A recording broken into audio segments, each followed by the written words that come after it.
ഐശ്വര്യദായകനായി വിളങ്ങി ഐശ്വര്യം ഭക്തനു നൽകിക്കൊണ്ട് നിശ്ചല ഭക്തിയെ ദാനം ചെയ്ത ലക്ഷ്മി നാരായണ കൃഷ്ണ നമ.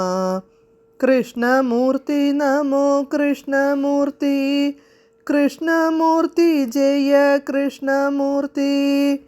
പുണ്യമാതാവാകും ദേവകിക്ക് കംസൻ കൊന്നിടിന പുത്രന്മാരെ കാട്ടിക്കൊടുത്ത ശ്രീകൃഷ്ണ ഹരി. ആനന്ദരൂപ പരബ്രഹ്മമേ കൃഷ്ണമൂർത്തി നമോ കൃഷ്ണമൂർത്തി, കൃഷ്ണമൂർത്തി ജയ കൃഷ്ണമൂർത്തി. ശ്രീഹരേ നമ. ഗോപികാ ജീവനസ്മരണം ഗോവിന്ദ ഗോവിന്ദ.